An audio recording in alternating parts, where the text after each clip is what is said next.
Assalamualaikum warahmatullahi wabarakatuh. Sekarang kita masuk ke materi pertemuan yang keempat, yaitu abnormalitas. Apa yang dimaksud dengan abnormal? Atau apa yang dimaksud dengan normal itu sendiri? Apakah Anda tahu aplikasi dari abnormal dan bagaimana kondisi normal yang sesungguhnya? Baik, ada beberapa istilah mengenai abnormalitas. Ada beberapa istilah mengenai istilah dari abnormalitas, yaitu insanity, kemudian mental illness, psikopatologi, emotional disturbasi, behavior disorder, mental disorder, abnormality, dan terakhir adalah psychological disorder. Ini adalah istilah-istilah yang sering kita jumpai pada istilah abnormalitas. Nah, semua istilah ini mulai dari insanity sampai psychological disorder itu artinya tidak sama, ya. Tetapi pada intinya bahwa abnormalitas itu adalah menggambarkan suatu tingkah laku yang sangat tidak umum atau biasa disebut dengan unusual, ya, unusual. Nah, untuk istilah ini, ya, tidak ada aturan yang jelas dan pasti dan absolut untuk menilai sebuah insanity. Karena istilah sanity atau insanity itu adalah digunakan pada suatu istilah hukum yang dilegalkan. Hal ini diperlukan sebagai suatu judgment. Ya. Sedangkan istilah mental illness dan psikopatologi itu adalah masalah psikologi yang dianggap sebagai suatu penyakit. Jadi mental illness dan psikopatologi itu adalah masalah psikologi yang dianggap sebagai suatu penyakit.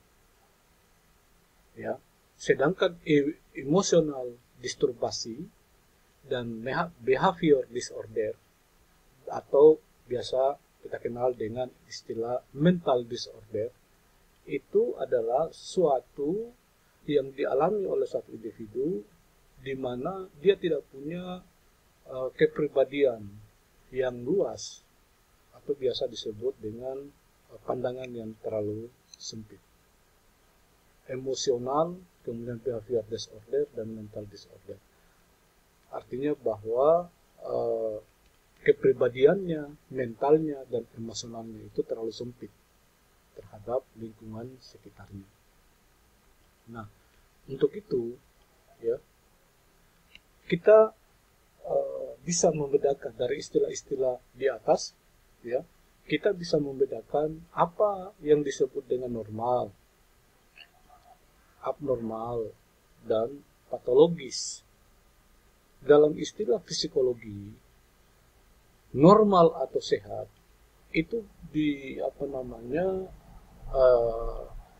merupakan suatu indikator, suatu perilaku yang sesuai atau tidak menyimpang dengan kategori secara umum.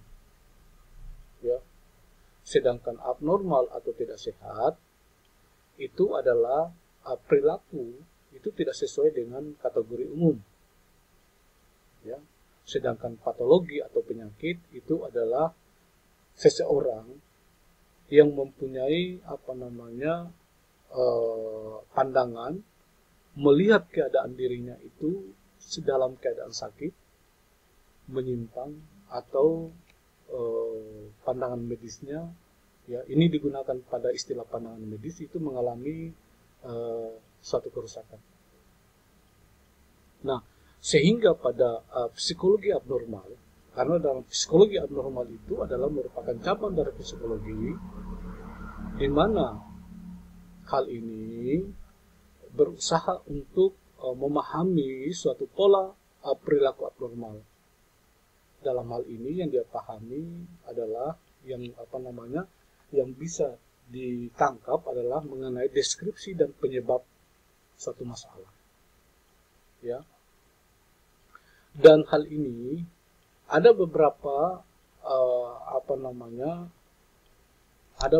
istilah ya yang dapat dipergunakan oleh seorang medis, ya, seorang psikologi, bagaimana melakukan teknik atau cara menolong orang-orang yang mengalami keabnormalan tersebut. Ya. Oke, kita lanjut. Abnormalitas. Abnormal itu adalah menggambarkan sebuah kepribadian atau biasa disebut dengan istilah inner personality dan perilaku luar, outer behavior, yang diamati. Ya, itu abnormal. Jadi abnormal itu istilahnya adalah inner personality dan outer behavior yang diamati. Sedangkan maladaptif adalah perilaku yang dimiliki oleh seseorang, di mana perilaku tersebut memiliki dampak yang dapat merugikan individu itu sendiri maupun masyarakat di mana individu itu berada. Sedangkan perilaku menyimpang, biasanya kita mendengar istilah perilaku menyimpang. Nah, perilaku menyimpang itu adalah suatu perilaku ya yang dinyatakan sebagai suatu pelanggaran terhadap norma-norma kelompok atau masyarakat. Jadi abnormalitas itu ada istilah abnormal, ya, kemudian maladaptif dan perilaku menyimpang. Nah, apa sih yang dimaksud dengan pelanggaran norma? Ya, kita mengenal istilah pelanggaran norma. Jadi pelanggaran norma atau suatu perilaku yang abnormal, di mana perilaku ini ditentukan dengan mempertimbangkan konteks sosial. Maksudnya dengan mempertimbangkan di mana orang perilaku itu berada, kehidupan orang itu berada. Ya. Kemudian hal ini juga mengakibatkan definisi abnormal yang bersifat sangat relatif, di mana definisi ini bergantung pada norma masyarakat dan budaya pada saat itu. Misalnya kita ambil contoh nih, misalnya homoseksual di Amerika. Jadi intinya begini, sebuah pelanggaran norma itu sebetulnya itu mempertimbangkan konteks sosial, ya, mempertimbangkan konteks sosial di mana alternatifnya itu adalah norma masyarakat dan budaya pada saat itu. Norma masyarakat dan budaya pada saat itu. Jika konteks sosial di mana individu itu berada, masyarakat maupun budaya menganggap perilaku itu biasa, ya, biasa, maka hal itu bukan merupakan sebuah pelanggaran norma. Nah,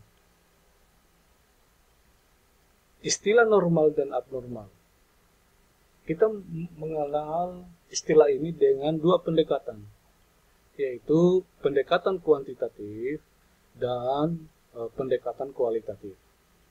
Di mana pendekatan kuantitatif itu suatu pendekatan yang didasarkan pada patokan statistik. Contohnya misalnya sering atau tidaknya sesuatu itu terjadi. Sedangkan pendekatan kualitatif itu adalah pendekatan yang didasarkan pada sebuah observasi, suatu observasi, ya, di mana melihat suatu tipe ideal yang sering terikat pada suatu faktor sosial kultural. Nah, bagaimana sih menilai abnormal itu? Bagaimana kita menilai abnormal itu? Ya, yaitu pertama konteks sosial. Ya. Oke, saya ulangi.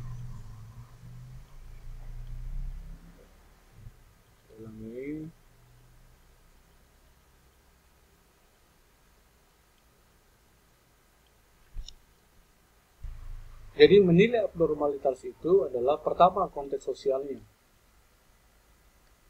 yaitu penilaian yang didasarkan pada situasi sosial tertentu atau budaya tertentu.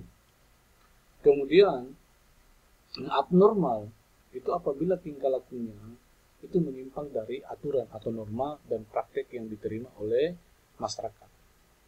Kita ambil contoh misalnya pakaian bikini di Arab itu abnormal, tetapi di Bali,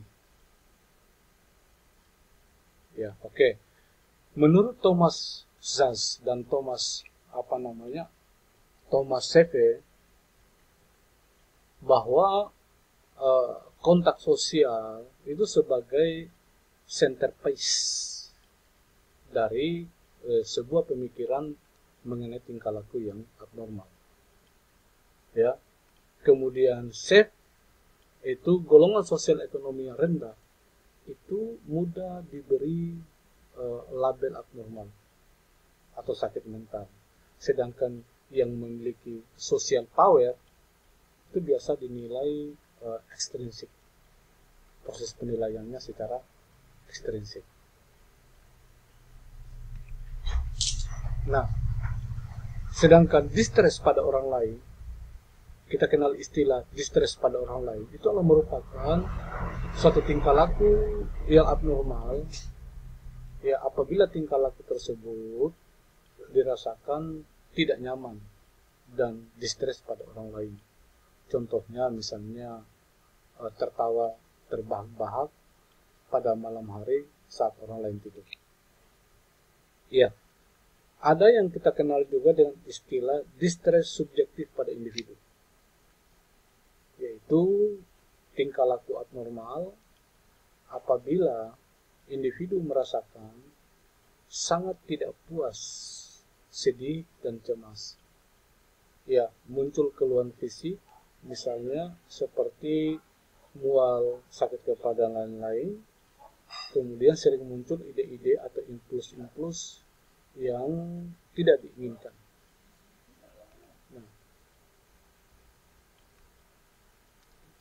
Nah, kalau kita lihat derajat keparahan, ya, derajat keparahan, yaitu seberapa parah, itu biasanya diukur dengan intens atau sering. Nah, tingkah laku tersebut itu muncul sangat menentukan abnormalitas dan tidaknya tingkah laku. Contohnya, tingkah laku yang sangat berlebihan biasanya orang mengidentikan dengan perilaku yang abnormal. Sedangkan tingkah laku yang sangat kurang, ya, tingkah laku yang sangat kurang juga itu biasa orang menyebutnya dengan istilah yang abnormal.